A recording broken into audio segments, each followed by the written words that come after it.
The steady rhythm of the heart monitor broke through the sterile silence of the ICU, each beep a painful reminder that time was slipping away. Sophia Reynolds stood beside her mother's bed, her slender fingers intertwined with her mother's frail ones, her emerald eyes swollen but resolute. The harsh fluorescent lights cast ghostly shadows across her face, highlighting the dark circles from countless sleepless nights. Catherine Reynolds, once vibrant and full of life, now lay weak and fragile, her body entangled in a web of 4 lines and medical equipment. She looked at her daughter, her tired eyes filled with love, as if trying to memorize every detail of Sophia's face one final time. Preparing and narrating this type of story took us long efforts and hard work. So if you are enjoying the story, please consider subscribing to our channel. "Sophia, my beautiful girl," Catherine whispered, her voice barely audible, each word drawn from her diminishing reserves of strength. "I don't have much time left. There's something you must promise me." Sophia leaned closer, clutching her mother's cold hand. Her fingers were like ice, but Sophia held on tightly, as if her grip alone could keep her mother tethered to this world. "Mom, please, I'll do anything," she said, her voice breaking, tears threatening to spill. "Just fight. Please keep fighting." Catherine shook her head, a sad smile flickering across her pale lips. "No, sweetheart. I need you to do this so you'll be safe." She paused, struggling to breathe. "You must marry Jackson Bennett." The name hit Sophia like a physical blow. Jackson Bennett, the stern-faced Army veteran who owned the pharmaceutical company that manufactured the experimental treatment her mother desperately needed. The same man who had coldly rejected her plea for compassionate access to the medication 6 months ago. The man whose callous words still echoed in her mind. "Rules exist for a reason, Miss Reynolds. I can't make exceptions based on emotional appeals." Sophia pulled her hand away, stepping back as if burned, fury igniting in her eyes. "Jackson Bennett? Mom, why?" "He's a stranger to us. Worse, he's the man who refused to help you when we begged." Catherine raised a trembling hand, motioning for her to come closer. Sophia hesitated, then sat down again, allowing her mother to take her hand once more. Her grip was weak but urgent. "You don't understand, Sophia," she rasped. "I can't explain everything. But if you do this, you'll have access to the treatment. The clinical trial is closed to the public, but not to family members of the company's executives. This is the only way." Sophia bit her lip as tears streamed down her cheeks. She remembered the aftermath of Bennett's rejection, her mother's condition deteriorating rapidly, the countless sleepless nights researching alternatives, the mounting medical bills that had already forced them to sell their home. How could her mother ask her to marry someone like that? A cold, calculating man who had looked at her desperate pleas with eyes as empty as a winter sky. "Mom, I can't," she whispered, voice breaking. "There has to be another way." Catherine coughed harshly, her eyes pleading. "You've always been so stubborn, just like your father," she said, her voice growing weaker. "But sometimes we must make impossible choices. I need you to trust me, just this once." She pulled Sophia into a fragile embrace, her withered hand brushing through her daughter's auburn hair like she used to when Sophia was a child. "Promise me, my daughter. Promise me you'll try." Sophia leaned into her mother's shoulder, feeling her shallow breaths, each beep of the monitor counting down like a timer. Her love for her mother, the woman who had sacrificed everything to raise her after her father's death, overwhelmed the anger and doubt swirling inside her. She squeezed her mother's hand, tears soaking the hospital gown. "I promise, Mom," she whispered, voice trembling. "I'll find a way." Catherine smiled faintly, relief and sorrow mingling in her tired eyes. "Good girl, I believe in you." "And Sophia, Jackson, he's not the man you think he is."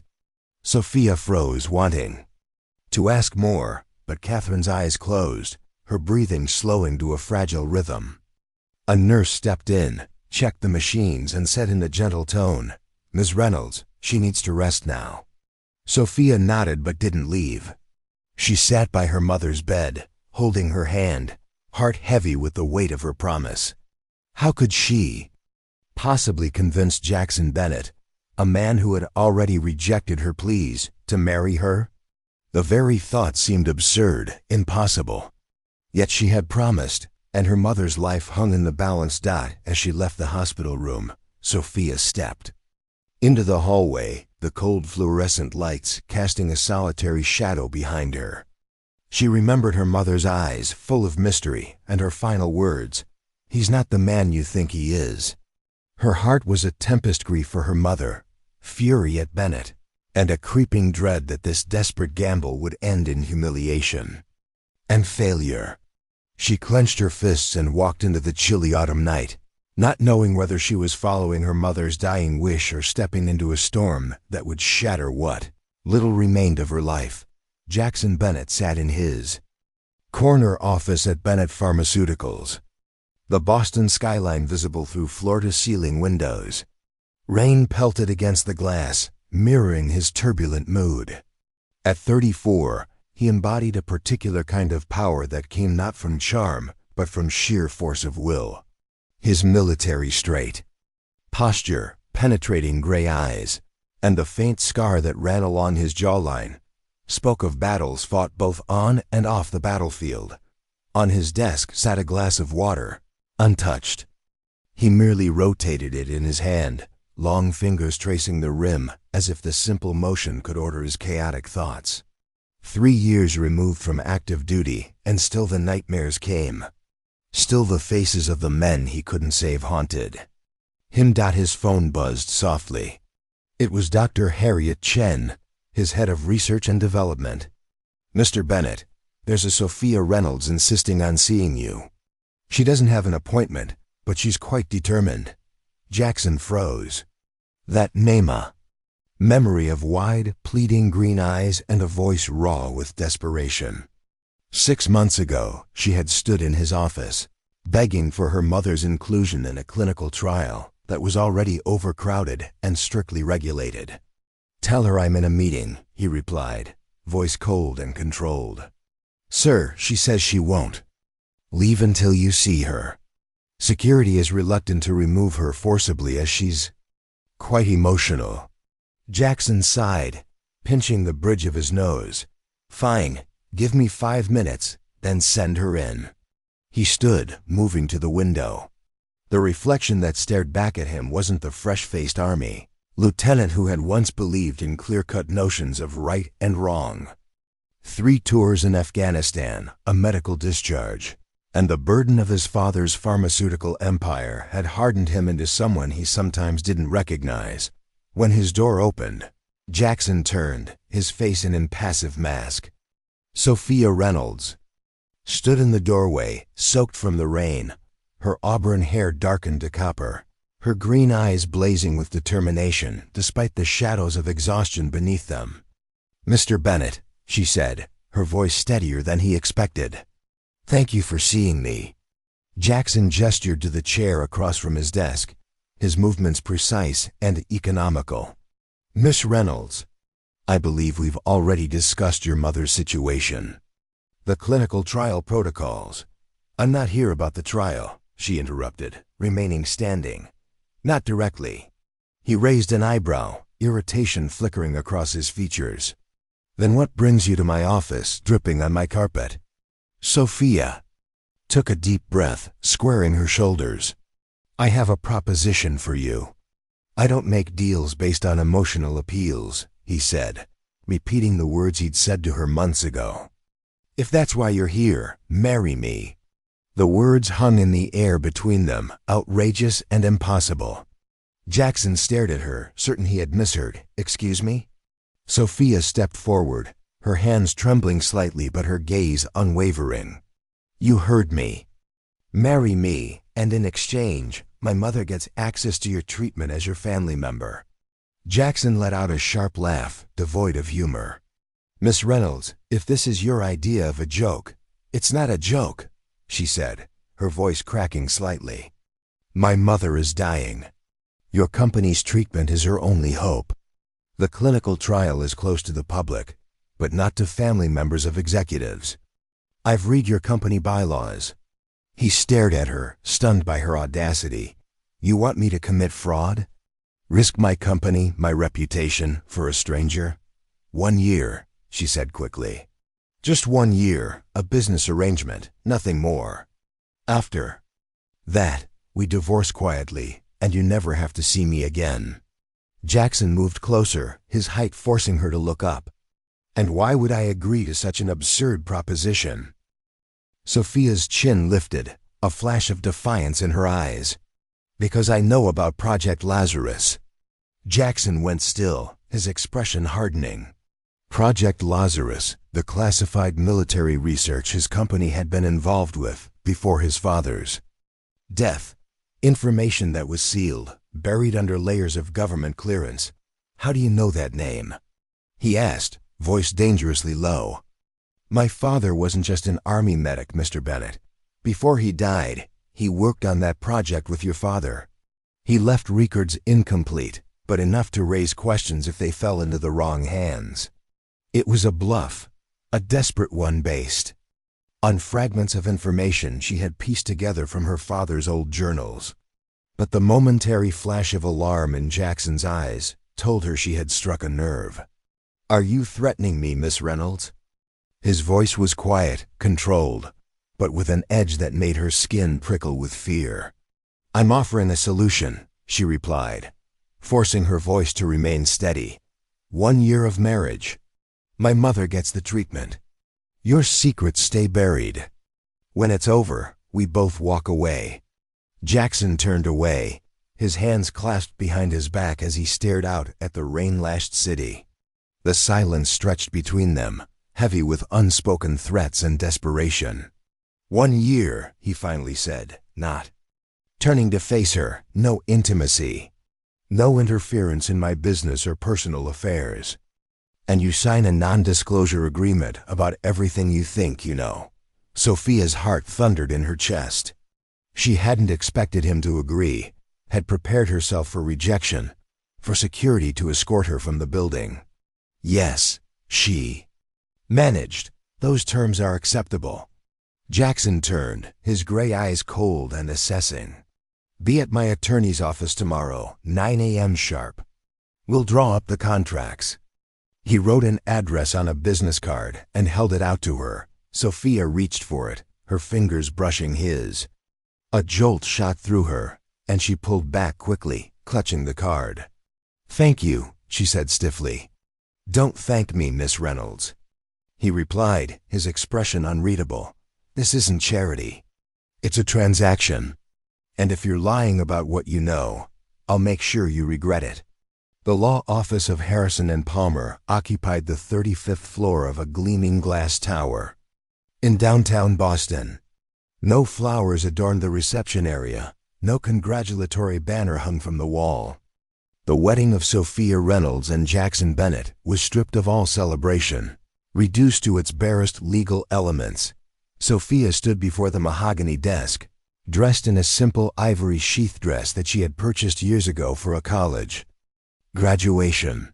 Her auburn hair was pulled back in a neat bun, her makeup minimal, as if trying to fade into the background of her own wedding. Her hands fidgeted with the small clutch purse she carried.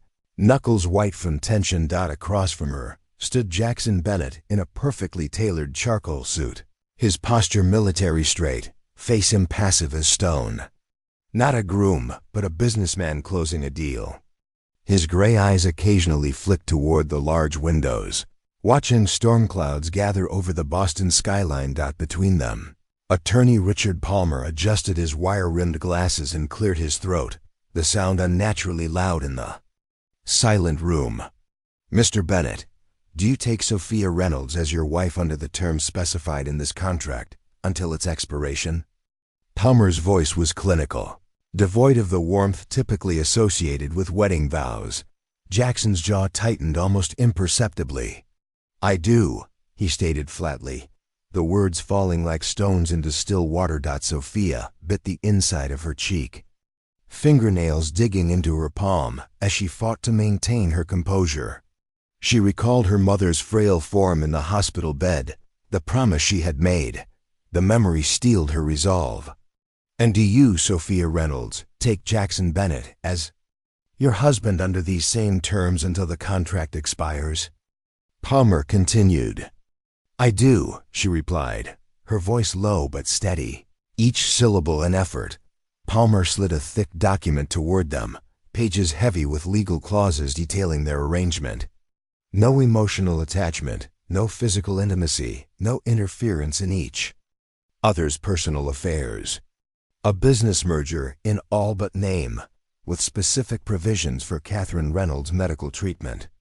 "Sign here," Palmer murmured, as if even he felt uncomfortable witnessing this sterile exchange. Jackson picked up the fountain pen, signing with bold, decisive strokes. He handed the pen to Sophia, their fingers brushing briefly. She flinched at the contact, drawing a slight raised eyebrow from him. "Careful, Bennett," she whispered, her voice cool as ice. Though her gaze lingered on his hand a moment too long. Jackson watched her, the corner of his mouth lifting in a faint, humorless smile. "Sign it, Reynolds. I have meetings to attend." Sophia gripped the pen tightly, signing her name with sharp, decisive strokes that nevertheless revealed a slight tremor. Their eyes met briefly, a moment taut with unspoken tension, like two fighters sizing each other up before a match. Palmer cleared his throat again, breaking the silence. "Congratulations to you both," he said awkwardly, though neither acknowledged. The hollow sentiment. Jackson stood, adjusting his cuffs with precise movements. "The car will take you to pack your things. The housekeeper will show you to your room when you arrive." His tone was flat, businesslike. "I've scheduled your mother's first treatment for tomorrow morning."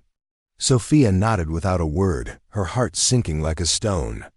They left the office through the same door, but with careful distance between them, as if proximity alone might be dangerous to. In the elevator, the silence stretched between them, oppressive and thick.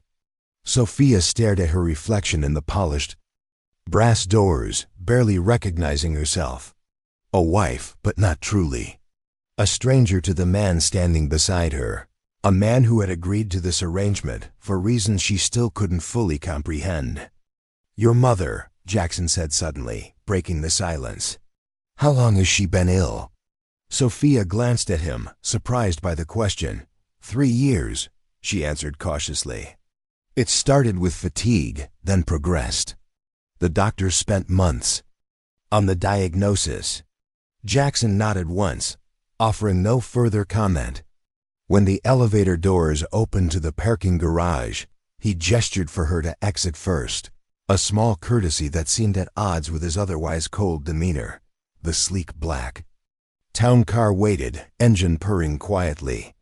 The driver, an older man with silver hair, opened the door for them.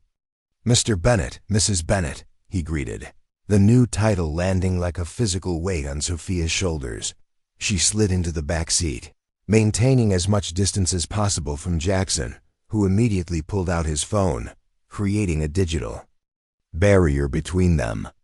Rain began to patter against the windows, obscuring the world outside, turning Boston into a watery blur. "I'll need to stop at my apartment," she said quietly. "To pack," Jackson nodded without looking up. "James knows the address." Sophia turned to stare out the window, blinking back unexpected tears. Not of sadness, but of something more complex relief. For her mother mixed with grief for the life she had just sacrificed.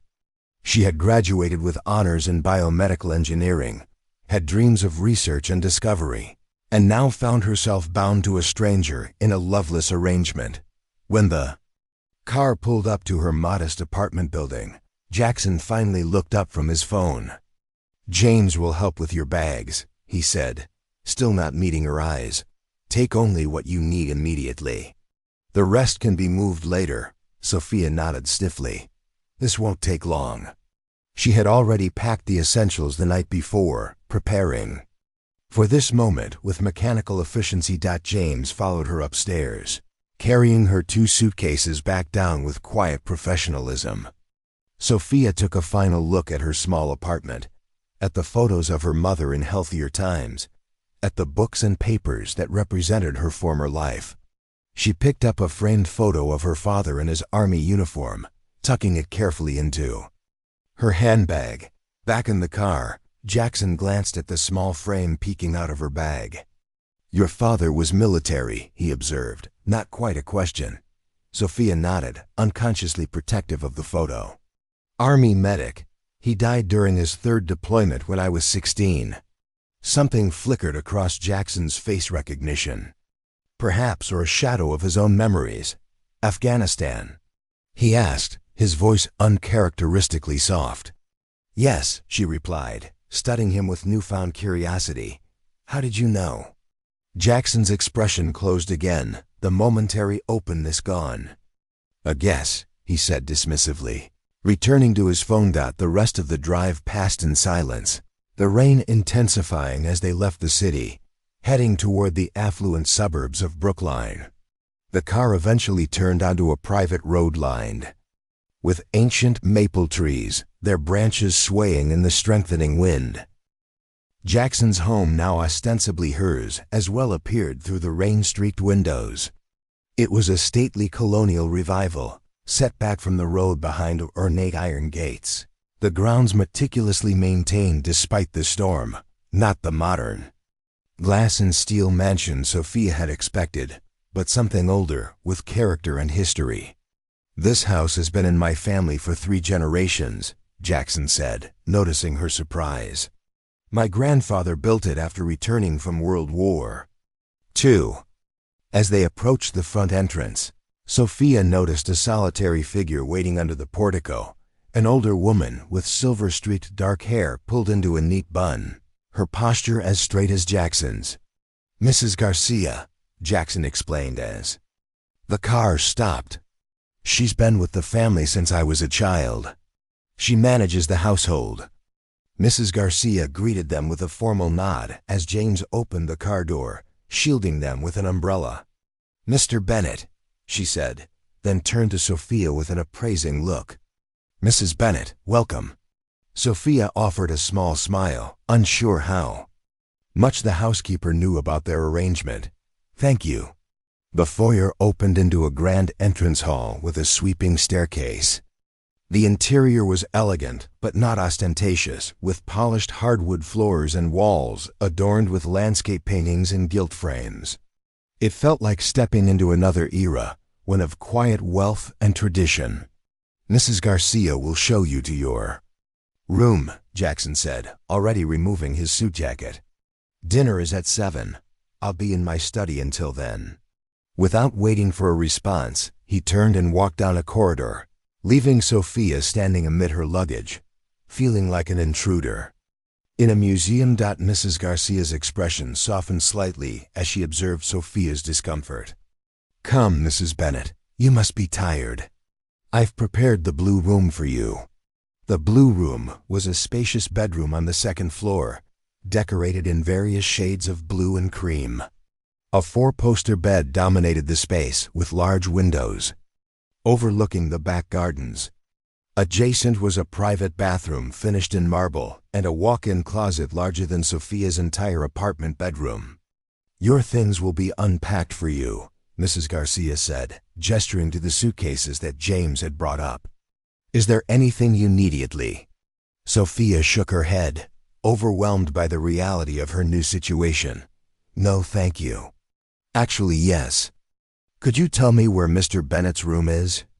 Mrs. Garcia's expression remained neutral, though a flicker of something curiosity perhaps crossed her features. "Mr. Bennett occupies the master suite at the end of the hall," she replied. "Though he requested I inform you that your rooms are private spaces. He will not enter yours without invitation and expects the same courtesy." Of course, Sophia thought bitterly. Heaven forbid we accidentally behave like actual spouses. When Mrs. Garcia left, Sophia sank onto the edge of the bed, finally allowing herself a moment of vulnerability. She pulled out her phone, checking for updates from the hospital. Her mother had been moved to a private room, courtesy of her new son-in-law. With the first experimental treatment scheduled for tomorrow morning, it was worth it, she told herself firmly. Any sacrifice was worth her mother's life. She stood, moving to the window to watch the storm lash the gardens below. Lightning illuminated the grounds momentarily, revealing their vast extent. In the distance, partially obscured by rain and foliage, stood what appeared to be a smaller building, perhaps a guest house or studio. A soft knock at the door interrupted her thoughts. Mrs. Garcia had returned with a tray of tea. "I thought you might want something warm," she said, setting it on a small table. "The storms here can be quite chilling." Sophia thanked her, wrapping her hands around the warm cup. "How long have you worked for the Bennetts, Mrs. Garcia?" "Nearly 30 years, the housekeeper replied. "Since Mr. Jackson was a small boy." Sophia hesitated, then asked, "What was he like, as a child?" Mrs. Garcia's expression softened with something like fondness. "Serious even then, always with a book. Always asking questions." She paused, as if deciding how much to share. "He changed after the army, of course. We all change when we see the things they see over there."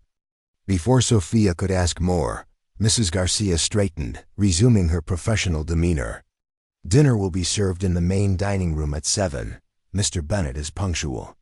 The dining room of Bennett Manor stretched beneath a crystal chandelier, its warm light catching on polished silver and fine china. The mahogany table, set for 2 but long enough to seat 16, emphasized the vast distance between Sophia and Jackson, who sat at opposite ends like opposing monarchs. Sophia adjusted the sleeve of her simple blue dress, feeling underdressed. Despite Mrs. Garcia's assurance that dinner was casual by Mr. Bennett's standards, her fork clinked against the plate as she pushed around a perfectly cooked piece of salmon. Appetite diminished by the weight of the silence, Jackson ate methodically, his attention split between his meal and a tablet propped beside his water glass. He had barely acknowledged her entrance, offering only a curt nod before returning to whatever financial reports or medical research commanded his interest. "Is the food not to your liking?" he asked suddenly, not looking up from his screen. Sophia, startled at the unexpected question. "It's fine," she replied, taking a deliberate bite as if to prove her point. "Delicious, actually. Mrs. Garcia is an excellent cook among her many talents," Jackson said, swiping to the next screen. "She'll prepare anything you request within reason." "I'm not picky," Sophia responded, then added with a touch of irony, "unlike some." Jackson glanced up, a slight furrow in his brow. "Meaning?" "Just that some people might consider it rude to ignore their dinner companion in favor of work emails." Sophia immediately regretted the comment and agonizing him served. No purpose, but the words had escaped before she could stop them. To her surprise, Jackson set the tablet down, his expression unreadable. "You're right," he said, the concession so unexpected that Sophia nearly dropped her fork. "Force of habit, I'm not accustomed to company." An awkward silence followed, heavier than before. Sophia searched for neutral ground. "This house is beautiful," she offered. "I noticed it's quite different from your office." "My father preferred modern architecture for business, traditional for living," Jackson explained, taking a sip of water. "He believed in keeping worlds separate." "And you?" Sophia asked, genuine curiosity overcoming her reluctance to engage. "Do you share that philosophy?" Jackson considered her question with surprising seriousness. "I think compartmentalization has its merits," he finally said. "But perfect separation is an illusion." His answer, philosophical rather than dismissive, caught Sophia off guard. Before she could respond, Mrs. Garcia entered with dessert, a delicate lemon tart that she placed before each of them. "Will there be anything else, Mr. Bennett?" she asked. "No, thank you, Mrs. Garcia. You can retire for the evening." As the housekeeper left, Jackson turned his attention back to Sophia. "Your mother's first treatment is scheduled for 9 tomorrow morning. I've arranged for James to drive you." Sophia set down her dessert fork, overwhelmed by a sudden rush of emotion, gratitude, tangled with resentment at needing his help at all. "Thank you," she said stiffly. "You don't need to thank me," Jackson replied, his voice cooling again. "It's in the contract." "Of course," Sophia said, unable to keep the bitterness from her voice. "The contract. How could I forget?" Jackson's jaw tightened slightly. "This arrangement is what you proposed, Ms. Reynolds. If you're having second thoughts, it's Mrs. Bennett now, isn't it?" Sophia interrupted, a flash of defiance in her green eyes. "And no, I'm not having second thoughts. My mother's life is worth any price." "Any price," Jackson repeated, studying her with an intensity that made her uncomfortable. "You barely know me. For all you know, I could be worse than the disease you're fighting." Sophia met his gaze directly. "Are you?" The unexpected question hung between them. Jackson's expression shifted, something almost like respect flickering in his gray eyes. "No," he said finally. "But I'm not the salvation you might be hoping for either." He stood abruptly, napkin placed, precisely beside his half-eaten dessert. "I have calls to make. The security system activates at 11. Mrs. Garcia will show you how to operate it if you need to go out." With that, he left, his footsteps fading down the hallway toward his study, leaving Sophia alone in the vast dining room, surrounded by generations of Bennett family portraits that seemed to watch her with suspicious eyes. Later that evening, unable to sleep in the unfamiliar blue room, Sophia wandered the silent house. Moonlight streamed through tall windows, casting long shadows across antique rugs and polished floors.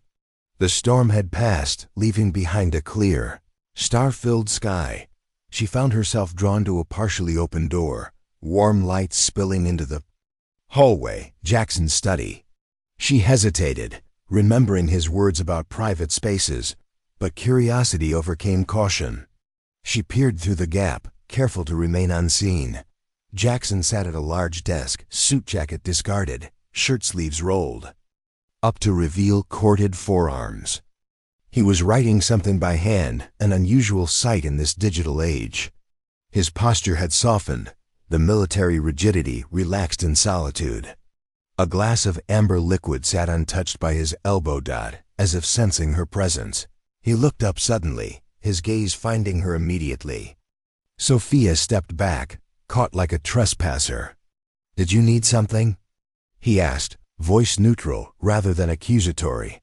Embarrassed, Sophia pushed the door open slightly. "I was just exploring. I couldn't sleep." Jackson nodded, setting down his pen. New environments can be disorienting.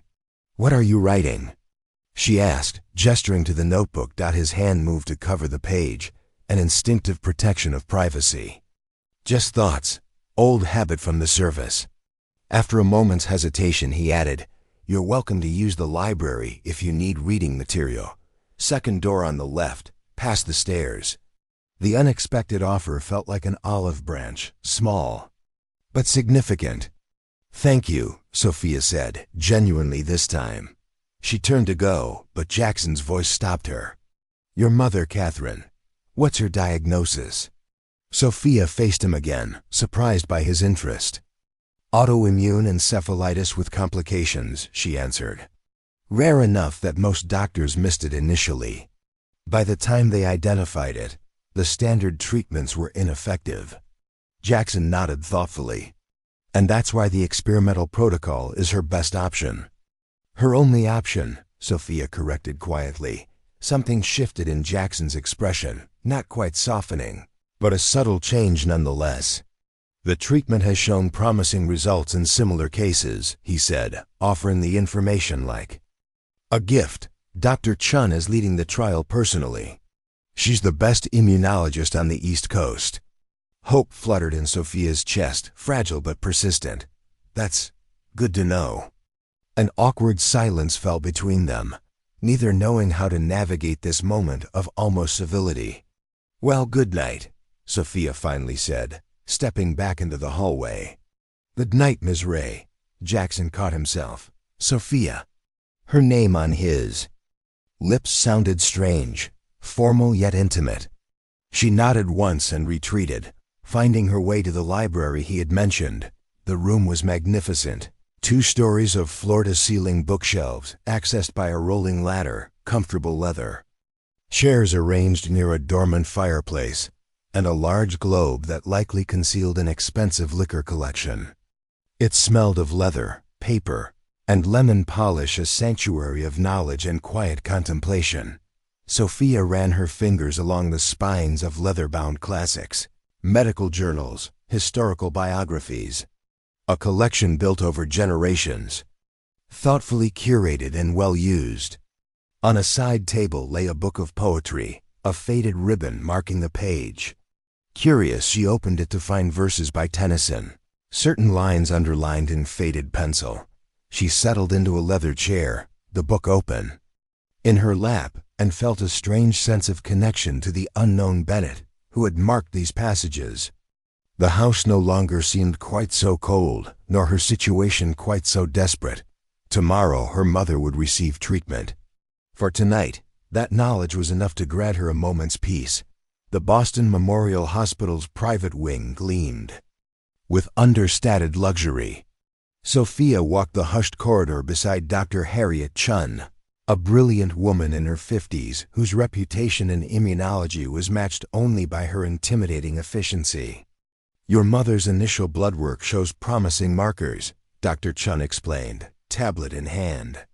"We've customized the protocol based on her specific antibody profile." Sophia nodded, absorbing the information while maintaining a professional composure. Inside, her heart raced with hope and anxiety in equal measure. And the side effects? Manageable in most cases. Fatigue, temporary immune suppression, possible nausea. "We'll monitor her constantly." They stopped outside Catherine's room. Through the window, Sophia could see her mother sitting up in bed. Color already improved from her transfer to this facility. The private nurse Jackson had arranged was checking her vitals.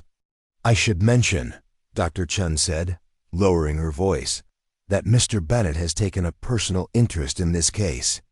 He's requested detailed daily reports and has authorized any additional resources needed." Sophia blinked in surprise. "He has?" Dr. Chun gave her an appraising look.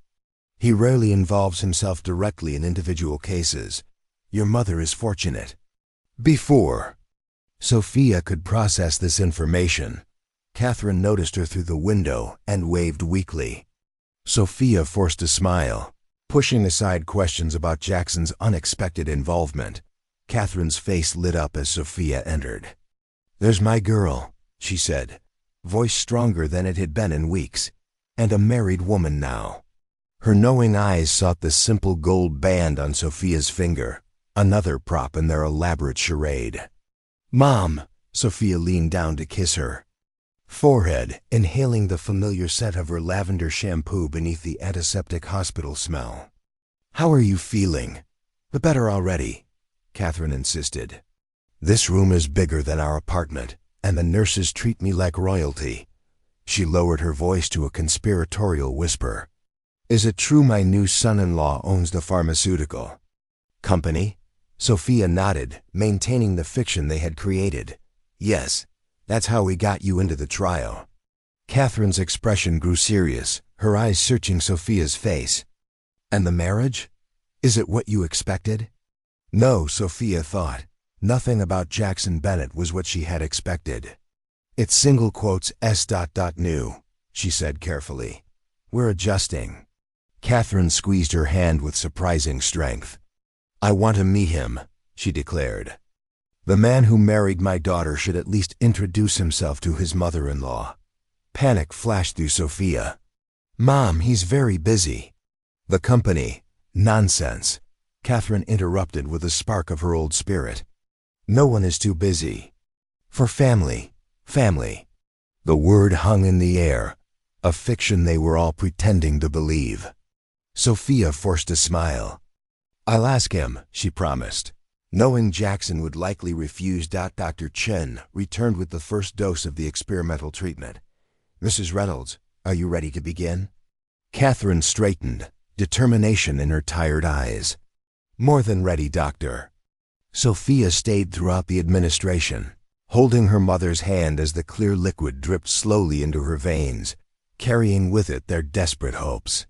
Catherine dozed off near the end, the medication's sedative effect taking hold.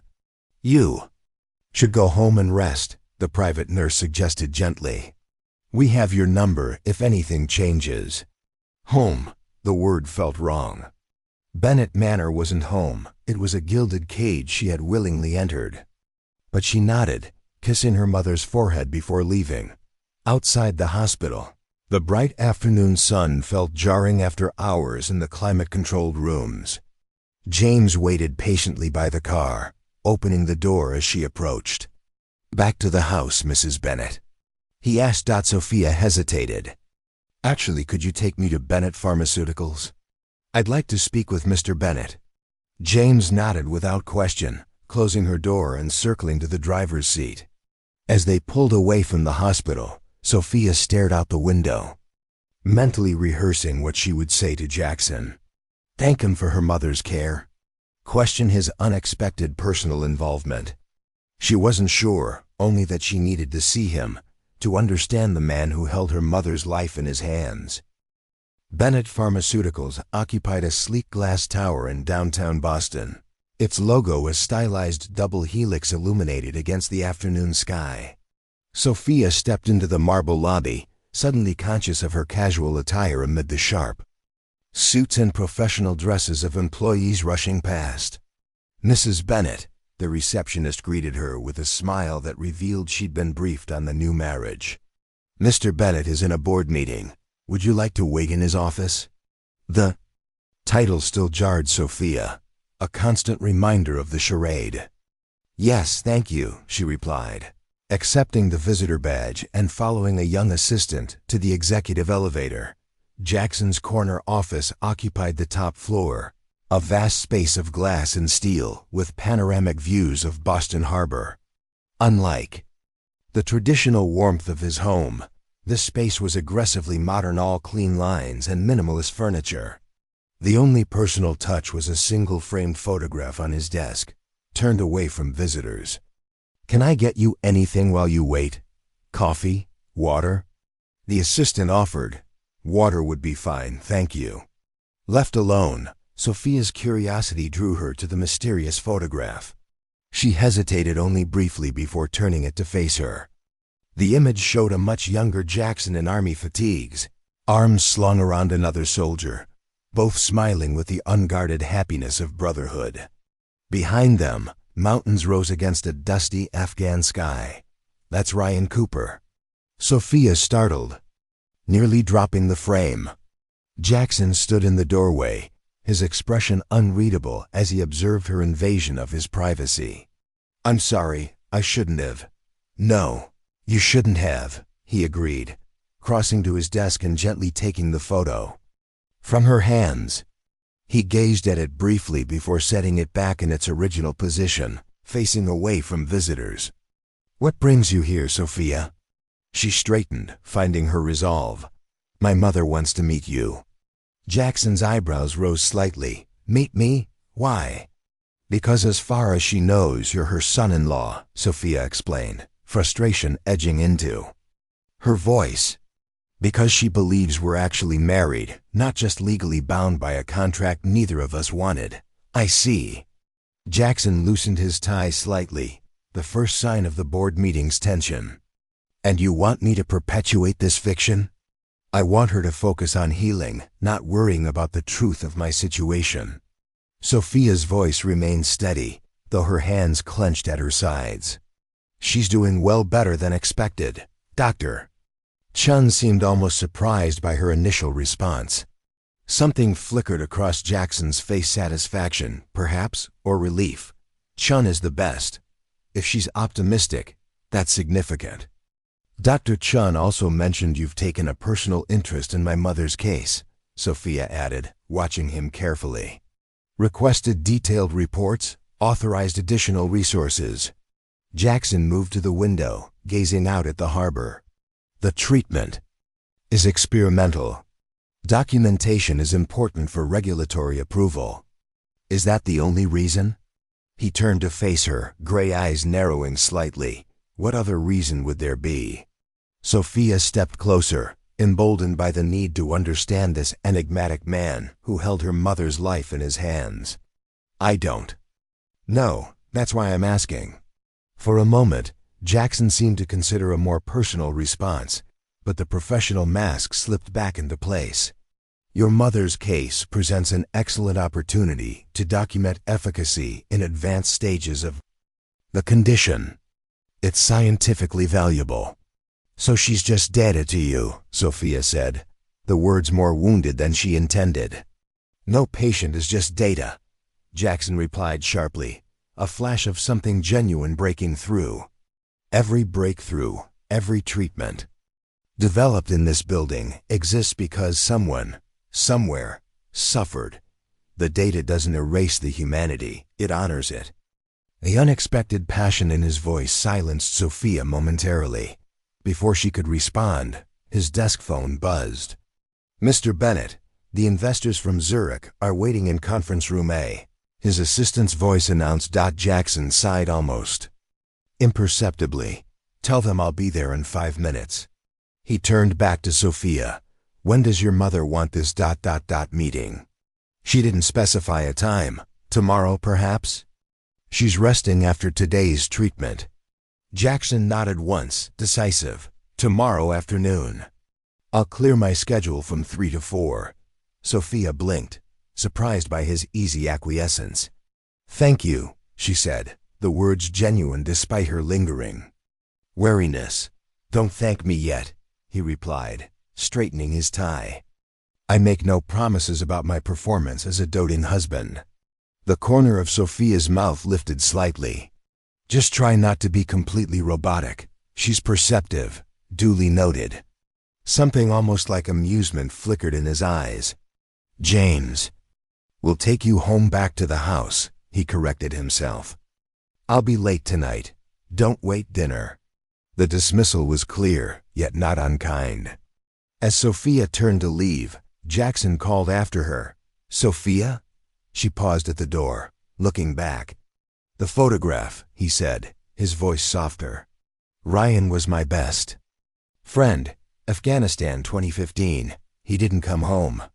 The unexpected confession hung in the air between them, a rare glimpse behind the armor. Sophia nodded, understanding the significance of what he'd shared. I'm sorry. So am I, he replied quietly, and for a moment, he wasn't the cold pharmaceutical executive or the reluctant husband, but simply a man who had lost someone irreplaceable. The moment passed quickly. Jackson straightened, professional mask firmly back in place. I have investors waiting. Sophia left, the brief connection lingering in her mind as she rode the elevator down to where James waited with the car. Back at Bennett Manor, Sophia found herself restless, unable to settle into any of the comfortable spaces available to her. The house felt too large, too quiet, filled with shadows of a family history that wasn't hers. She wandered into the library again, drawn to its sense of lived-in warmth. A leather-bound journal caught her attention, partially hidden on a bottom shelf. Her conscience warned against further invasion of Jackson's privacy, but her need to understand this man overcame her better judgment. She slid the volume from its place, opening to a random page. The handwriting wasn't Jackson's precise script, but a flowing, feminine hand. My dearest Jack, the entry began. Today you asked why people leave. Your little face so serious, trying so hard not to cry. How could I explain that sometimes people leave because staying would destroy everyone they love? You're too young to understand what your father's work has become, the choices he's making. I hope someday you'll forgive me. Until then, I'll watch over you from a distance, my beautiful solemn boy. Sophia closed the journal with trembling hands, realizing she'd stumbled upon something deeply personal, the words of Jackson's mother. Perhaps, explaining an absence that had shaped him. The mysterious woman who had walked away from her son, leaving behind only these written whispers. Find something interesting? Sophia jumped, the journal slipping from her hands. Mrs. Garcia stood in the doorway, her expression unreadable. I'm sorry, Sophia stammered, retrieving the fallen book. I was just browsing. Mrs. Garcia crossed the room with deliberate steps, taking the journal and returning it to its shelf. Some books in this house tell stories that aren't mine to share, she said, her tone not unkind but firm. Perhaps Mr. Bennett will tell you himself when he's ready. Preparing and narrating this type of story took us long efforts and hard work. So if you are enjoying the story, please consider subscribing to our channel. Shame colored Sophia's cheeks. I shouldn't have pried. No, Mrs. Garcia agreed, then softened slightly. But curiosity is natural when thrown into strange circumstances. She gestured toward the kitchen. I've prepared lunch if you're hungry. And perhaps afterward, you might like to see the greenhouse. It was Mr. Bennett's mother's pride before she left. Sophia followed, grateful for the distraction yet troubled by what she'd read. Jackson Bennett was revealing himself in fragments, the grieving friend, the abandoned son, the brilliant executive. Each piece contradicted her initial judgment of him as simply cold and calculating. As they ate lunch in the sunny breakfast nook, Sophia ventured a careful question. Mrs. Garcia, how old was Jackson when his mother left? The housekeeper paused, assessing Sophia's intentions before answering. 8, old enough to remember, young enough to blame himself. And his father? Dr. Bennett was got assumed by his work. Brilliant but distant. He rarely noticed Jack unless he was criticizing him. Mrs. Garcia's voice held old anger, carefully contained. When the army gave Jack structure, purpose, recognition, I was relieved.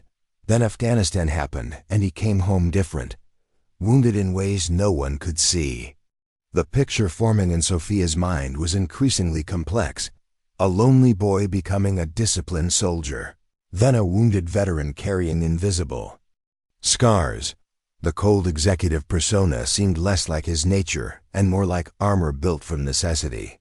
He's a good man, Mrs. Garcia said suddenly, as if reading Sophia's thoughts.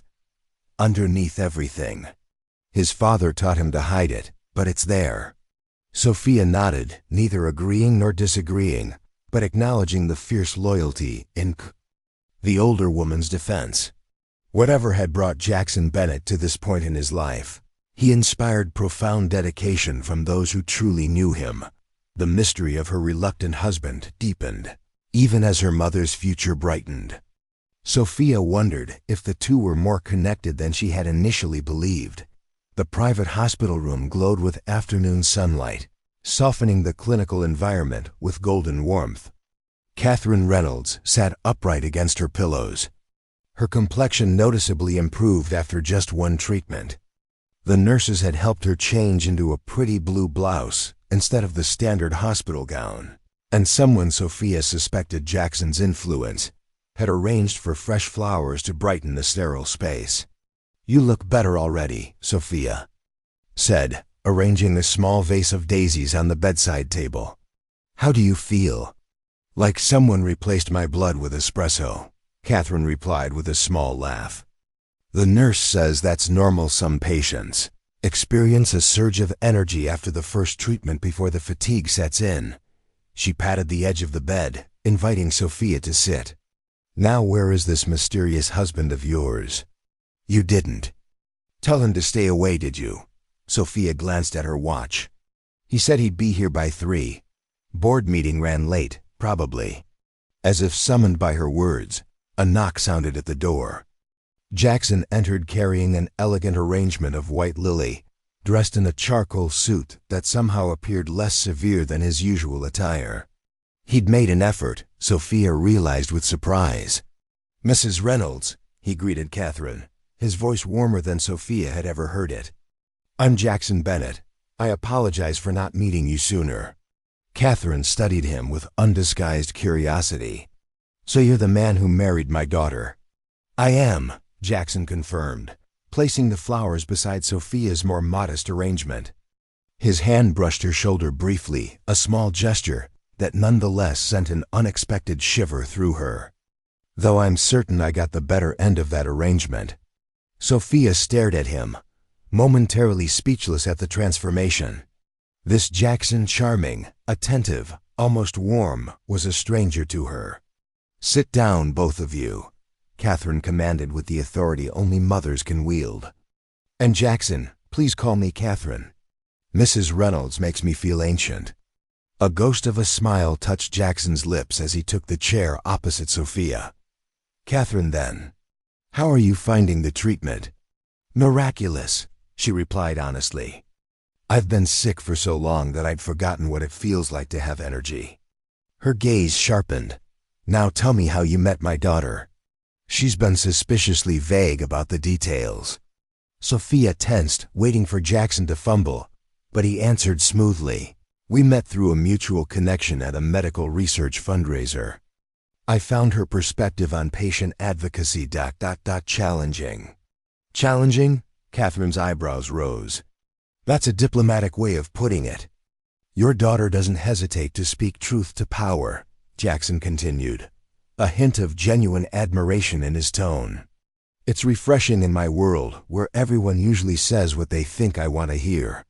Sophia watched this performance with growing astonishment. Jackson had crafted a narrative that paralleled their actual contentious first meeting while transforming it into something almost romantic. And you, Sophia? Catherine turned to her daughter. What attracted you to Jackson? Put. On the spot, Sophia searched for something truthful amid their fiction. His conviction, she finally said, meeting Jackson's eyes directly. When he believes in something, nothing stands in his way. Something shifted in Jackson's expression, surprise, perhaps, at her answer.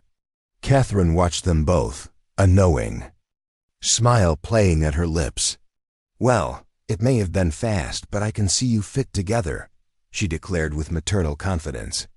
Though Jackson, I do expect you to bring her to dinner more often than once a week. A marriage needs nurturing. Mom, Sophia protested, embarrassment flooding her cheeks. Your mother's right, Jackson said, surprising her again. His hand found hers, fingers interlacing with practiced ease, as if they'd held hands 100 times before. I've been neglecting that aspect of our relationship. Work is a poor excuse.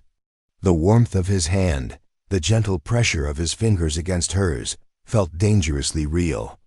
Sophia forced herself to remember this was all performance, a convincing one, but ultimately fiction.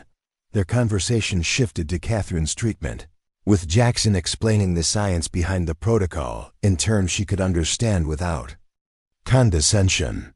His knowledge was extensive, his passion for the research evident. This at least wasn't an act. I should let you rest, Jackson said after about 40 minutes, noting Catherine's subtle signs of fatigue. But I'll visit again soon. I'd like that, Catherine replied, then added with maternal directness, take care of my daughter, Jackson. She works too hard and worries too much. I've noticed, he said, and something in his tone made Sophia look up sharply. Their eyes met, and for a brief moment, the performance fell away, leaving something unreadable but genuine in the corridor. Outside, once they were alone, Sophia turned to him. Thank you for that. You were convincing. I told you I could be less robotic, Jackson replied, loosening his tie slightly as they walked toward the elevator. Though I'm surprised you didn't prepare a backstory for us. I didn't think you'd go along with it, Sophia admitted. Jackson pressed the elevator button, his expression thoughtful. Your mother is perceptive. If we'd tried something rehearsed, she would have seen through it immediately. The elevator arrived, empty except for them. As the doors closed, Sophia found herself acutely aware of Jackson's presence beside her, the lingering warmth where his hand had held hers. The treatment is working better than expected, Jackson said, breaking the silence. Dr. Chun says her inflammatory markers have decreased significantly.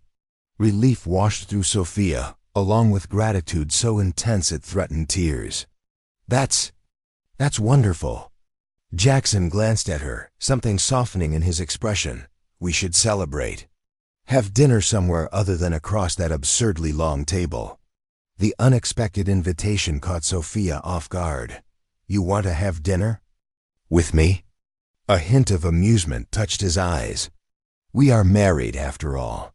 "On paper," Sophia reminded him, unsure why she felt the need to clarify. "Nevertheless," Jackson said as the elevator reached the ground floor, "there's a small Italian place near the harbor. Private, excellent wine selection. 7 o'clock?" Before Sophia could formulate a response, Jackson's phone rang. His expression darkened as he checked the caller ID. "I need to take this," he said, stepping away. "James will drive you home. I'll meet you there later." As he walked away, already engaged in what sounded like a tense conversation, Sophia was left with the strange sensation of whiplash. The charming, attentive man who had held her hand and invited her to dinner had vanished, replaced once again by the focused executive with more important matters to attend. Outside, James held the car door open with his usual quiet efficiency. "Home, Mrs. Bennett?" Sophia nodded, settling into the leather seat as confusion swirled within her. Had the dinner invitation been part of the performance, extended only because someone might overhear? Or was it something more, a genuine olive branch perhaps, or simply a practical discussion of her mother's treatment in a less clinical setting? And why did the question matter so much to her? As the car pulled away from the hospital, Sophia glanced back to see Jackson through the glass entrance, his expression intense as he spoke into his phone. Even from a distance, she could see the tension in his shoulders, the subtle signs of strain around his eyes. The enigma of Jackson Bennett continued to deepen, and Sophia was beginning to fear that understanding him might prove more dangerous than she had anticipated. The Italian restaurant was tucked away on a quiet corner near the harbor, its warm amber lights glowing against the deepening twilight. Sophia arrived precisely at 7, dressed in a simple emerald dress she'd found in the back of her closet during a hasty trip to her apartment that afternoon. The mater d' led her to a secluded table near the back, partially hidden by a stone archway draped with climbing vines and tiny white lights. Jackson was already seated, his usual formal suit exchanged for dark slacks and a charcoal sweater. That softened his appearance considerably. He stood as she approached, his eyes taking in her appearance with an expression she couldn't quite decipher. "You look nice," he said simply, pulling out her chair. "Thank you," Sophia replied, settling into her seat with a strange nervousness. "This place is lovely. My father used to bring clients here," Jackson explained, returning to his own chair. "It's one of the few places in Boston where conversations remain private." A waiter appeared with a bottle of wine, presenting it to Jackson, who nodded approval. As he poured, Sophia studied Jackson's face in the gentle lighting. Without the harsh fluorescence of the hospital or the shadowed formality of his home, he looked younger, less guarded. "To good news," Jackson said, raising his glass once the waiter departed. "Dr. Chun's latest report shows continued improvement in your mother's condition." Sophia lifted her glass, the rich Cabernet catching the light. "To good news," she echoed, taking a small sip. The wine was excellent, complex and smooth. "This is wonderful. It should be. It's from a small vineyard in Tuscany that only produces about 500 bottles annually." Sophia smiled despite herself. "Of course it is. Heaven forbid you drink something available at the corner store." To her surprise, Jackson laughed a genuine sound that transformed his face completely. "Guilty as charged. Though I should warn you, Mrs. Garcia makes a mean sangria with whatever wine is on sale." The image of the formal housekeeper mixing sangria was so unexpected that Sophia laughed too, the tension between them easing momentarily. "I'll have to try it sometime."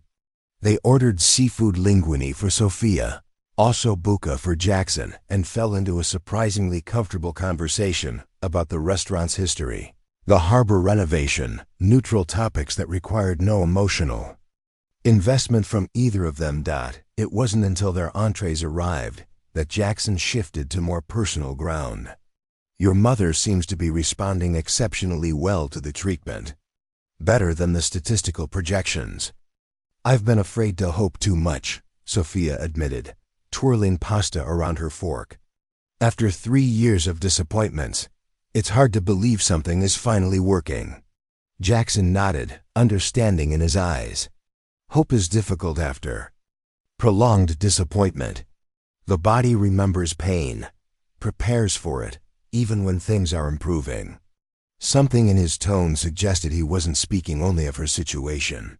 Sophia studied him, wondering if he was thinking of his own wounds, physical or otherwise. Is that why you agreed to our arrangement? She asked quietly.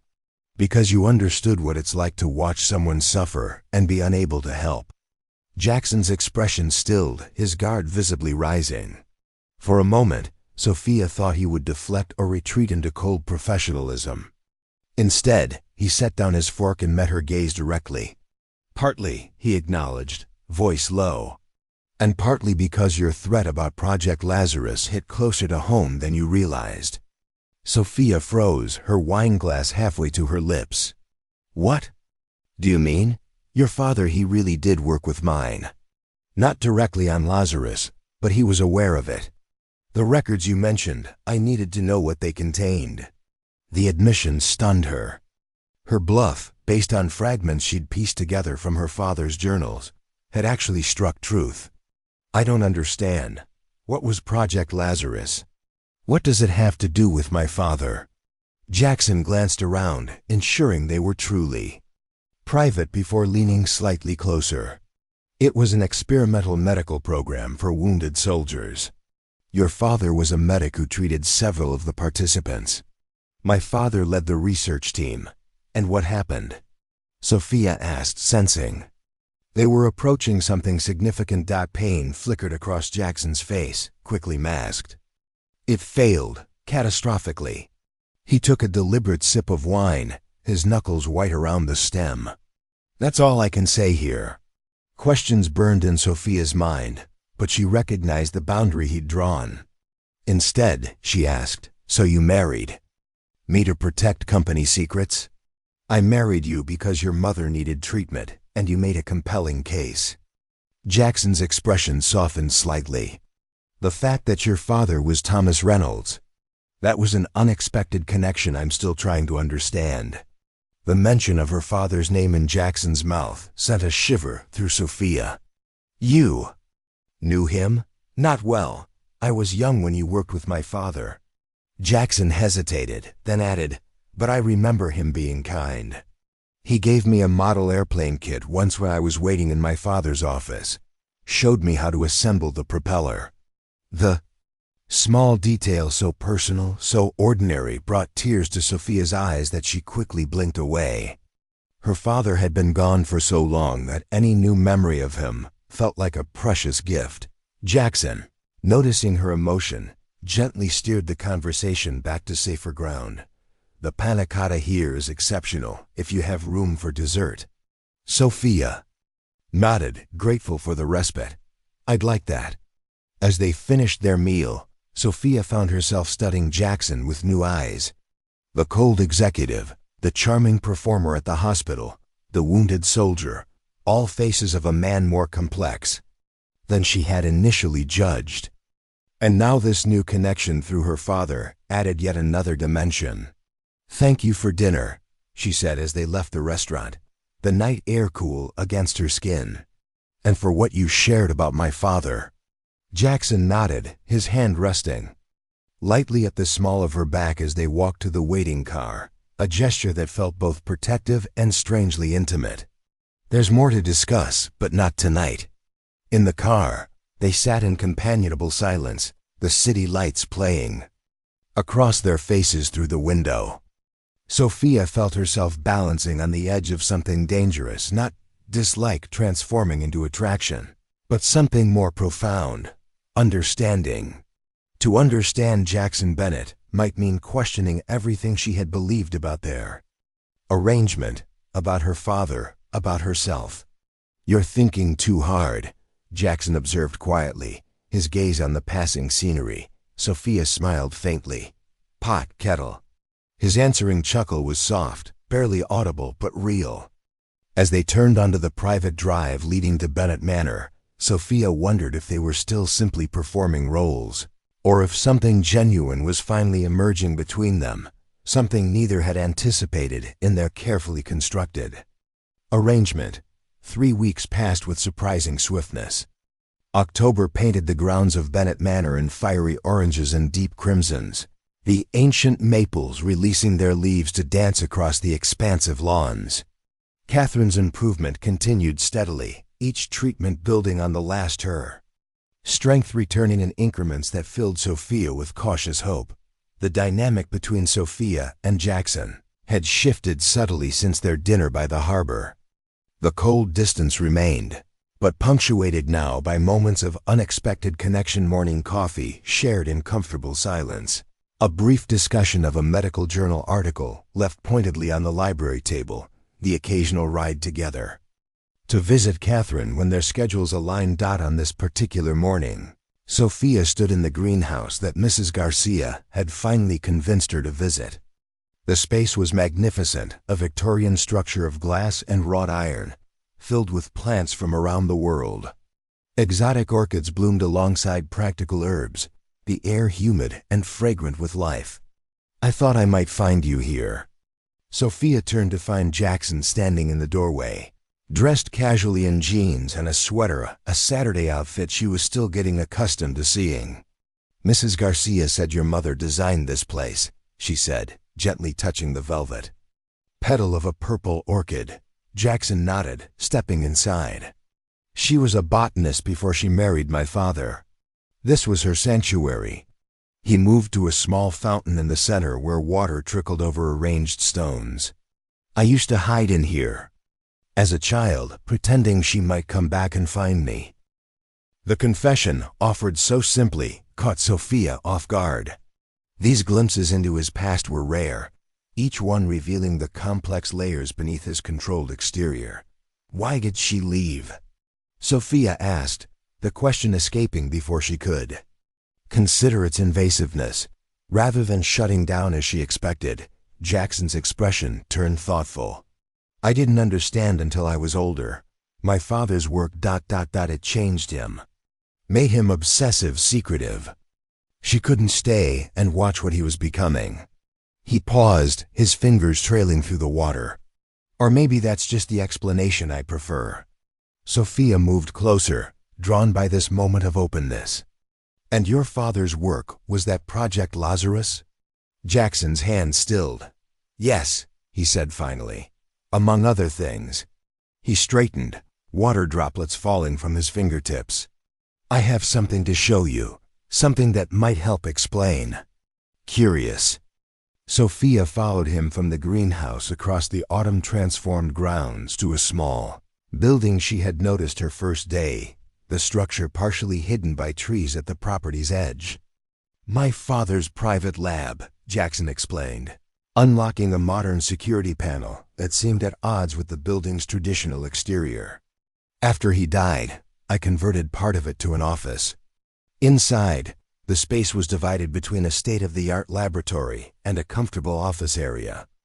Jackson led her to the desk, unlocking a drawer and removing a worn manila folder.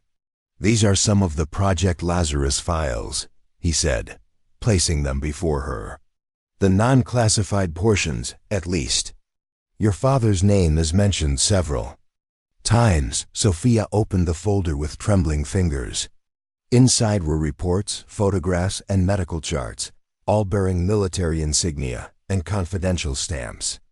Her father's distinctive signature appeared on several documents: treatment authorizations, medical observations in his familiar handwriting. "What was this project?"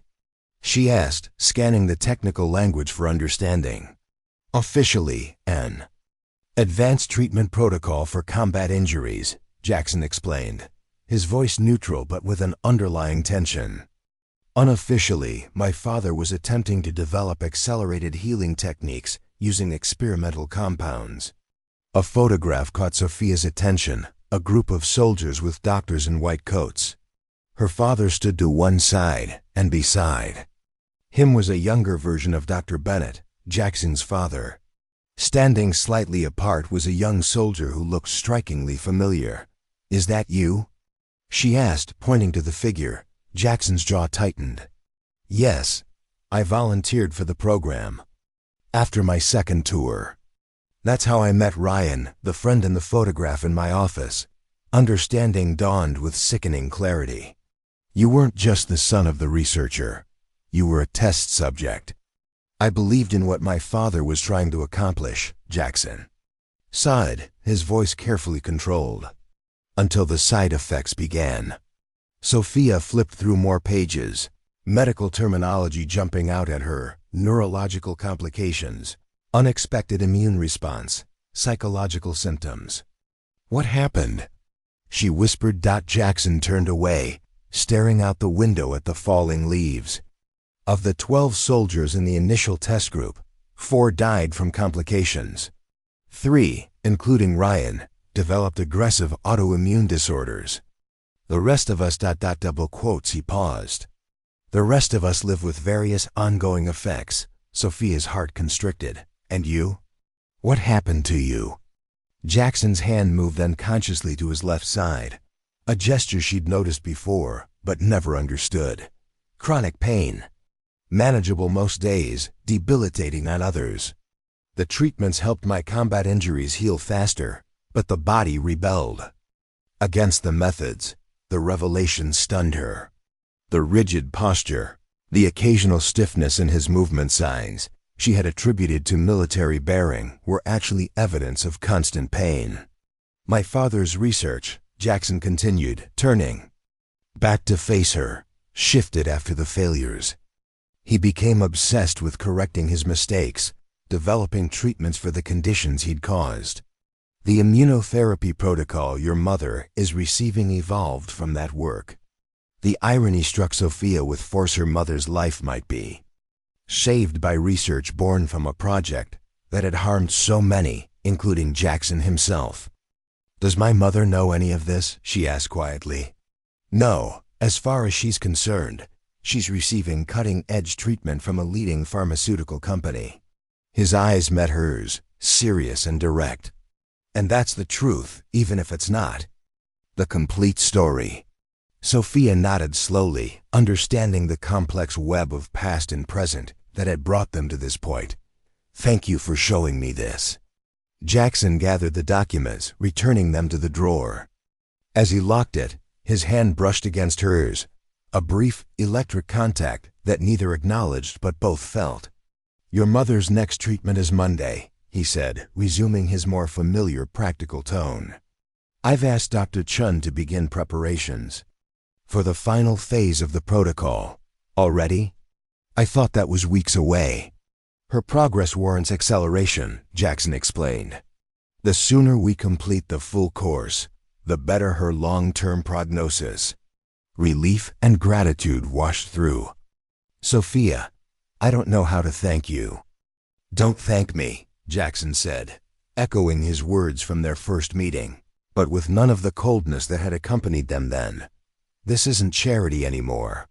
The implication hung between them, that somewhere in these weeks of careful navigation and gradual revelation, their arrangement had become something neither had anticipated. Not quite friendship, certainly not love, but a connection forged through shared history and unexpected understanding. As they walked back to the main house, autumn leaves crunching beneath their feet, Sophia realized that her heart had begun to betray her carefully constructed defenses. The man beside her, complicated, wounded, resilient, was becoming someone she couldn't simply walk away from when their contract ended, and that realization frightened her more than anything else. Winter descended upon Boston with characteristic ferocity, the grounds of Bennett Manor transformed by the first heavy snowfall of December. Sophia stood at the living room window, watching fat flakes swirl against the darkening sky, a cup of tea warming her hands. 4 months had passed since the strange wedding in the attorney's office. 4 months of gradual shifts and unexpected discoveries. Behind her, the fireplace crackled with warmth, and soft classical music played from hidden speakers. Mrs. Garcia had decorated for the holidays, with tasteful restraint evergreen boughs, cinnamon-scented candles, and a noble fir in the corner adorned with antique ornaments that told the history of the Bennett family through decades of Christmases. Your mother's final scan results came in. Sophia turned to find Jackson in the doorway, still in his work clothes, but with his tie loosened and sleeves rolled up. The small signs of relaxation no longer surprised her. They had become almost normal in the private spaces they now shared. "And?" she asked, heart quickening. With hope and fear, Jackson crossed to the liquor cabinet, pouring a small measure of scotch. "Complete remission. No trace of active disease. Dr. Chun is calling it a textbook response." The teacup trembled in Sophia's hands. "She's cured?" "In medical terms, we don't use cured for this condition," Jackson clarified, turning to face her. "But yes, effectively. She need monitoring, of course, but the prognosis is excellent." Tears welled in Sophia's eyes, the emotion of 3 years of fear and hope overwhelming her carefully maintained composure. The teacup slipped from her fingers, shattering on the hardwood floor.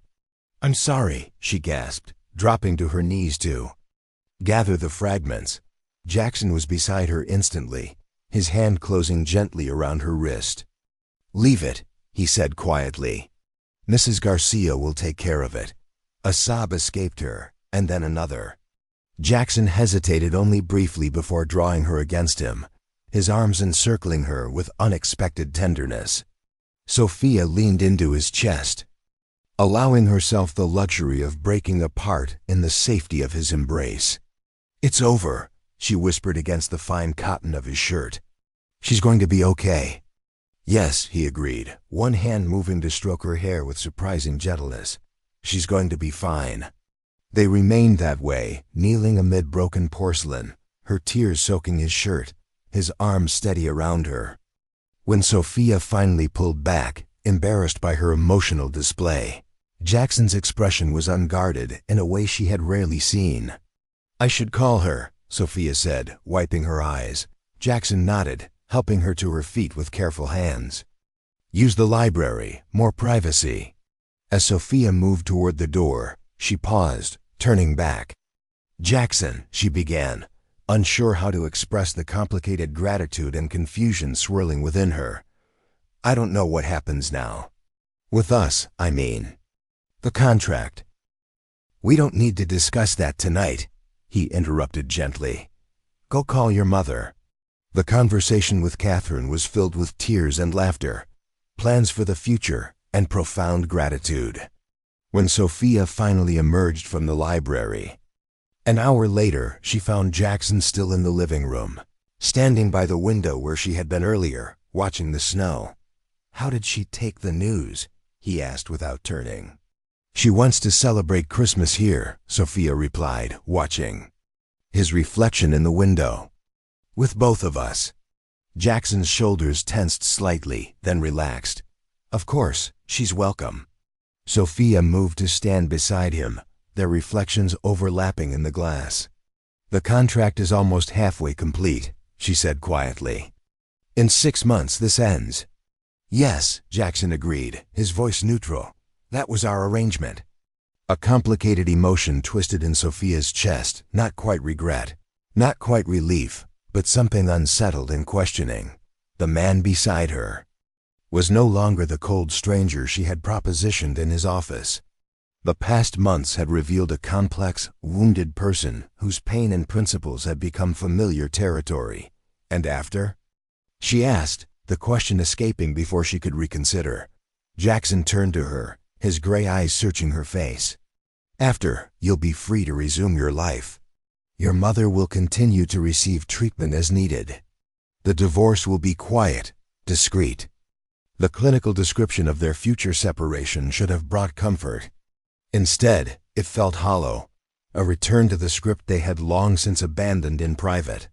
"Is that what you want?" Sophia pressed, surprising herself with her boldness. Flicker of something vulnerability perhaps crossed Jackson's face before his expression settled into careful neutrality. "What I want is irrelevant to our arrangement. That's not an answer. It's the only one I have right now," he replied. Quietly, Mrs. Garcia appeared in the doorway, breaking the tense moment. "Dinner is ready," she announced, tactfully ignoring the charged atmosphere. "And I've cleaned up the broken cup." They moved to the dining room in silence, taking their places at the table that no longer seemed quite so vast.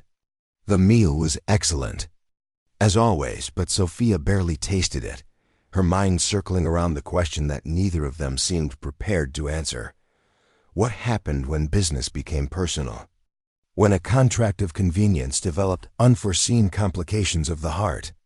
As Jackson reached for the wine to refill her glass, his fingers brushed hers, a contact that once would have made her flinch, but now sent a different kind of shiver through her.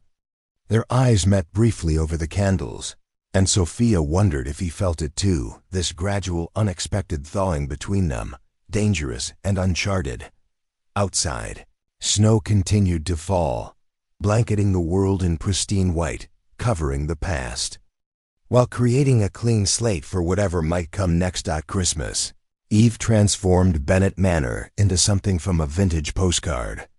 Pine garlands draped the staircases, cinnamon and cloves scented the air, and firelight danced across polished surfaces. In the great room, the enormous tree sparkled with tiny lights, its ornaments telling a century of family history. Sophia adjusted a silver ornament, a delicate angel her mother had brought as a gift, while Catherine chatted animatedly with Mrs. Garcia about holiday recipes. The transformation in her mother over the past months still amazed Sophia. Catherine's cheeks had regained their color, her eyes their spark, her movements their fluidity.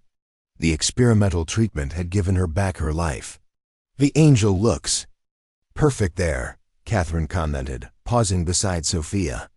"Though I think you've rearranged that branch 3 times now." Sophia smiled, acknowledging her nervous energy. "Just want everything to be right." Catherine's knowing eyes studied her daughter's face. "It's not the decorations you're worried about, is it?" Before Sophia could respond, the front door opened, bringing a swirl of snowflakes and Jackson's tall figure. He stomped snow from his boots, cheeks ruddy from the cold, arms laden with wrapped packages. "Sorry I'm late," he called, setting the gifts beneath the tree. Last-minute board meeting couldn't be avoided. Sophia watched as he greeted her mother with genuine warmth, accepting Catherine's embrace with an ease that would have been unimaginable months ago. The stiff, cold executive had gradually given way to someone more complex, still reserved, still formal in many ways, but capable of surprising gentleness. "You missed the carol singing," Catherine teased him. "Though Mrs. Garcia assures me we'll have another round after dinner." "I look forward to it," Jackson replied, his eyes finding Sophia's across the room. Something in his gaze made her heart beat faster, a warmth that hadn't been there in the beginning. Dinner was served in the formal dining room, transformed by candlelight and Mrs. Garcia's holiday magic. The conversation flowed easily, punctuated by laughter, a sound that had become increasingly common in these walls. Sophia found herself watching Jackson when he wasn't looking, noting how relaxed his posture had become, how the severe lines of his face had softened. "A toast," Catherine announced, raising her glass. "To second chances and new beginnings." They clinked glasses, the crystal singing. Under the table, Jackson's knee brushed against Sophia's, an accidental touch that neither acknowledged, but both felt with startling intensity. Later, after carols and dessert, Catherine retired early, claiming fatigue though her eyes twinkled with obvious matchmaking intentions. Mrs. Garcia disappeared into the kitchen, leaving Sophia and Jackson alone before the fire, the room illuminated only by Christmas lights and dancing flames. Your mother seems completely recovered, Jackson observed, swirling the remaining whiskey in his glass. Thanks to you, Sophia said quietly. I don't know if I've ever properly thanked you for what you did. Jackson shook his head slightly. You fulfilled your end of our arrangement. The thanks should be mutual. The word arrangement hung between them, a reminder of contracts and conditions that felt increasingly irrelevant to what had developed. Is that still how you see this? Sophia asked, gathering her courage. As an arrangement? Jackson set his glass down, his expression thoughtful. I'm not sure what to call it anymore, he admitted. When we began, the boundaries seemed clear. And now? Double quotes, he paused, searching for words. Now I find myself dreading the end date we so carefully negotiated. The confession, offered simply but with evident difficulty, made Sophia's breath catch. I've been thinking about that too, she said softly. Jackson turned to face her fully, the firelight casting shadows across his features. What happens when the contract ends, Sophia? Do we simply return to our separate lives as if none of this happened? Is that what you want? She asked, echoing their conversation from weeks before. This time, Jackson didn't deflect. No, he said simply. That's not what I want. He reached for her hand, his touch cautious, giving her every opportunity to pull away. Instead, Sophia intertwined her fingers with his, the simple contact more intimate than anything they had shared before. I didn't expect this, she confessed, watching their joined hands. You were supposed to be the enemy, cold, calculating. Someone to endure for my mother's sake. A faint smile touched Jackson's lips. And you were supposed to be a temporary inconvenience, a contractual obligation to protect company interests. What changed? Sophia asked, though she already knew the answer in her heart. Everything, Jackson said softly. Or perhaps nothing. Changed except our willingness to see beyond our first impressions. Outside, snow fell silently, blanketing the world in hushed white. Inside, the space between them, once vast and icy, had narrowed to a warm proximity charged with possibility. It's getting late, Sophia said, though she made no move to release his hand. Yes, Jackson agreed, equally motionless. They remained that way, hands joined, the Christmas lights painting colors across their faces, neither willing to break the fragile moment that felt like a turning point. Their carefully constructed arrangement was transforming into something neither had anticipated, something genuine, unscripted, and far more dangerous to their hearts. Spring-painted Bennett Manor in delicate pastels, cherry blossoms drifting on gentle breezes, daffodils nodding along garden paths, and the greenhouse exploding with new growth. 1 year had nearly passed since the strange businesslike wedding in the attorney's office. The contract approaching its predetermined conclusion, Sophia stood in the greenhouse, carefully tending to the orchids that had become her responsibility over the months. Her mother had returned to teaching part-time, her health fully restored, her energy rebounding with each passing week. The experimental treatment had been an unqualified success, now moving into final trials for FDA approval. The blue phalaenopsis is thriving, Jackson observed from the doorway. He had shed his suit jacket, his tie loose around his neck, small concessions to the unseasonable warmth of the April afternoon. Your touch is gentler than mine. Sophia smiled, wiping her hands on the gardening apron she'd adopted. Plants respond to patience, not corporate efficiency. A lesson I'm still learning, he acknowledged, the corner of his mouth lifting in that small private smile that had become increasingly familiar. Over the past months, their cautious dance had continued, moments of connection followed by careful retreat, neither quite brave enough to define what had developed between them. The contract that had once seemed so clear now loomed as an uncertain endpoint, neither discussing what would follow when the year concluded. The board approved the final submission package for the treatment protocol, Jackson said, moving to stand beside her at the workbench. Your mother's case study was instrumental in demonstrating efficacy. "She'd be pleased to know she contributed to helping others," Sophia replied, acutely aware of his proximity, the faint scent of his cologne mingling with the greenhouse's earthy fragrance. "We're naming it the Reynolds Protocol," Jackson added. Quietly, "for your father." His notes on immune response were foundational to the breakthrough. Emotion tightened Sophia's throat. In the months since Jackson had shared the Project Lazarus files, he had gradually revealed more connections between their families, how her father's ethical stance had influenced certain research directions, how his early observations had planted seeds that eventually flowered into the treatment that saved her mother. He would have been honored, she managed, blinking back unexpected tears. Jackson's hand covered hers on the workbench, warm and steady. "Your father was a good man, better than mine in many ways." The casual touch no longer startled her. Such moments of connection had become more frequent, more natural, though neither had pushed beyond these small intimacies. "Mrs. Garcia mentioned you've been looking at apartment listings," Jackson said. After a moment, his tone carefully neutral, Sophia tensed slightly. "Yes, the contract ends next month." "I thought I should be prepared." "Of course." His hand withdrew, and he turned slightly away, examining a flowering vine with sudden interest. "That's practical." The distance between them, so carefully navigated over months, suddenly felt vast again. Sophia set down her gardening shears, gathering her courage. "Unless there's a reason I shouldn't be looking," she said quietly. Jackson remained still, his profile sharp against the greenhouse glass. "What reason would that be?" "You know what reason," Sophia replied, frustration edging into her voice. After everything they had shared, this deliberate obtuseness felt like retreat.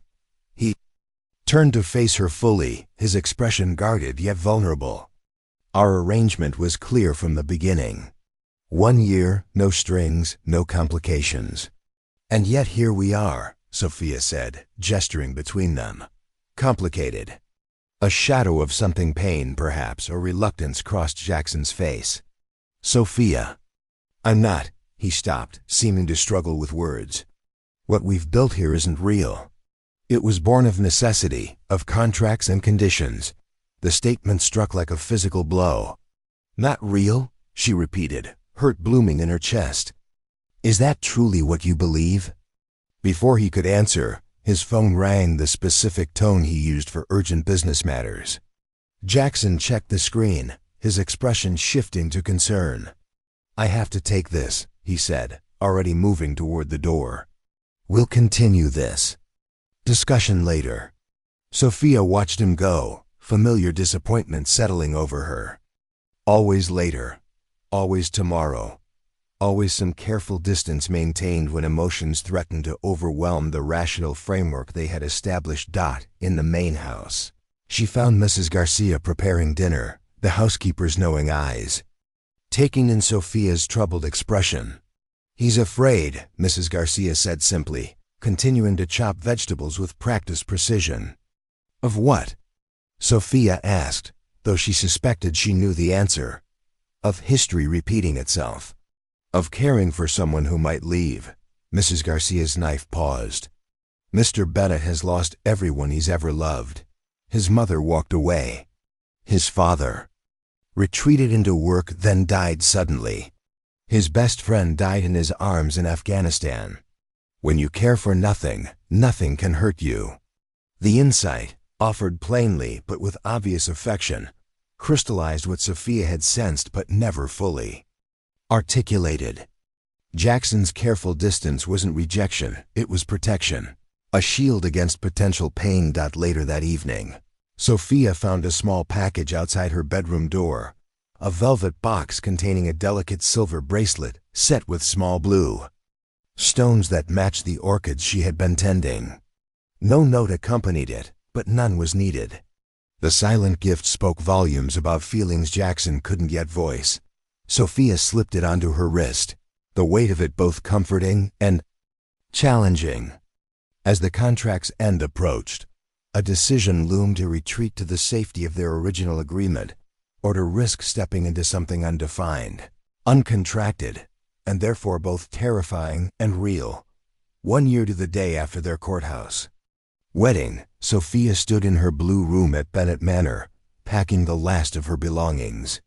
The contract had reached its conclusion, its terms fulfilled, her mother healed, their business concluded. Her new apartment waited downtown, a fresh STARTA knock interrupted her thoughts. Jackson stood in the doorway, something clutched in his hand, his expression uncharacteristically uncertain.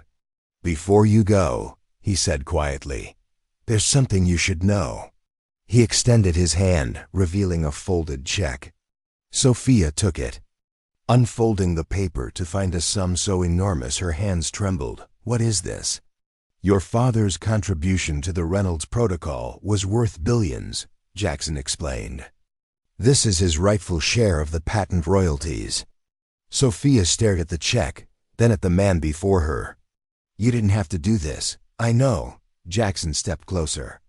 "Just as you didn't have to stay when your mother improved months ago. Just as neither of us had to let this become real." He knelt suddenly, the gesture so unexpected that Sophia gasped. "Our contract is fulfilled," he said, taking her hand. "But I find myself wanting to negotiate new terms." From his pocket, he withdrew a diamond ring that caught the morning light.